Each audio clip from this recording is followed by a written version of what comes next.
Jamie and Jen, we call them bellwethers, a ward, a district, or a town that essentially provides a leading indicator of what the voters are doing in any given election. Most of the attention tonight is on the U.S. Senate primary. The winner will go on to face Senator Maggie Hassan in a high-stakes matchup that could decide who holds the reins of power on Capitol Hill in Washington.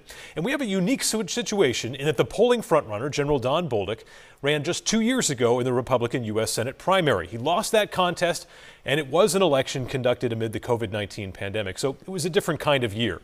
But Bolduc did very well in some places. For instance, Londonderry. It's a Republican stronghold, and Bolduc won it in 2020 in spite of being vastly outspent by his opponent at the time, Corky Messner, who also held the valuable endorsement of President Donald Trump. What that shows, and what we've seen to date in this race, is that General Bolduc is capable of exceeding expectations, a very important quality to have when it comes to winning elections. In tonight's primary, Londonderry is the home base of one of Bolduc's opponents, and it's also close to the political turf of State Senate President Chuck Morse, who is the candidate trailing but gaining on Bolduc in the polls. Tonight we're going to be watching very closely to see if the general can hold a town like Londonderry and how he can perform in Morse's State Senate district, which stretches along the state line from Pelham to Plaistow. In 2020, Bolduc almost tied Corky Messner in Pelham, a result much closer than the loss Bolduc suffered at large statewide. But Messner absolutely crushed Bolduc in Salem, which is Chuck Morse's hometown.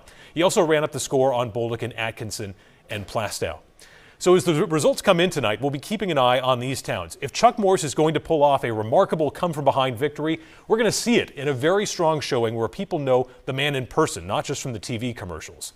But if we see Bolduc keeping it close or competitive on Morse's home turf, if we see him holding and building on his support in places like Londonderry, that's going to be a sign that this could be Bolduc's night and that the polls that showed him with a big lead before were on the money. Okay, so let's talk a bit about Bolduc's home turf, which Laconia, born and raised, and then lives in Stratham. So would that hold there too? And so he's done very well in Stratham in the past in 2020, but really, as you mentioned, Belknap County and Laconia are sort of the Bolduc home turf. He won Belknap County in a landslide in 2020. Same thing in Laconia, where the Bolducs have lived for generations. His dad was on the city council for something like 35 years. So the Bolduc political brand is very strong in the Lakes region. If we see him lose ground there, it will be a major shock. The flip side is there aren't a lot of votes in Belknap County. We're talking about 8,000 to 9,000 votes total in a Republican primary, probably fewer this year, while Rockingham County is a vote treasure chest. Where Morse lives, you've got 30,000 to 40,000 votes in a Republican primary. If you're a Republican, you've got to do very well in Rockingham. And as we say every election, it's all about turnout. Follow the bellwether towns. That's right. Yeah.